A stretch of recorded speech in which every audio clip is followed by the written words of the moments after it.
Well, I think it's a wonderful opportunity to interact with our European colleagues to talk about the topic of the gut microbiota. So I can give you a couple of examples. So in the United States, we have the Human Microbiome Project, the HMP.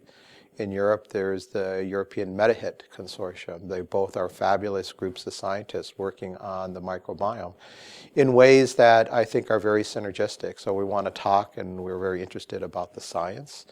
But then we also want to provide information both in Europe and the United States about what we've learned about the microbiome and their practices and the use of certain types of products are different between the United States and Europe. So I think that talking about this both in Europe and the United States in the same forum, I think it's a wonderful opportunity.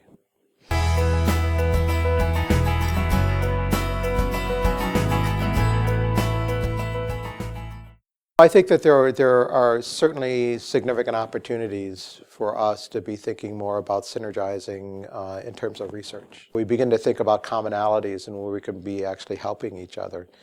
You know, there are differences in the way we treat patients in the United States versus in Europe. And the diets are different. Mediterranean diet we've already heard about versus more of a diet that we eat in other types of countries that are probably important in the composition and the function of the microbiome.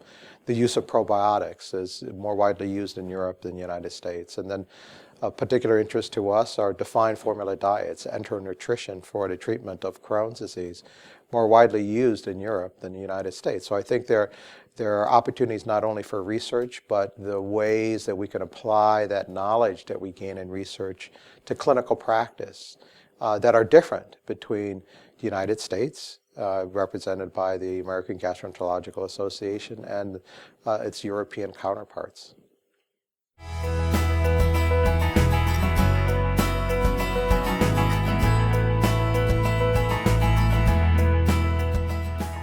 I think the biggest interest is really to understand, so what's the next step? We've done all this fabulous research. It looks really great, and we've learned a lot. But then at the end of the day, how does that impact on our patients? So, and I think that's one of the things that some of the workshops and some of the speakers will be touching upon a little bit.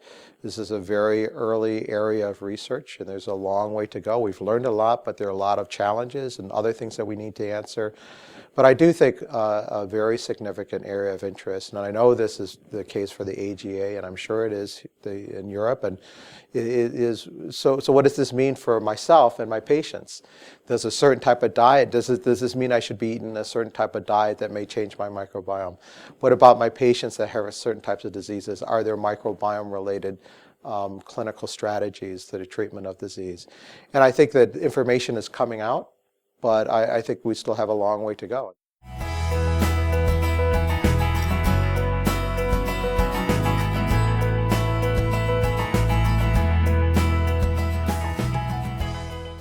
The main message for me, because I represent the AGA on some of these initiatives, is really to understand what is the viewpoint of individuals actually in the audience.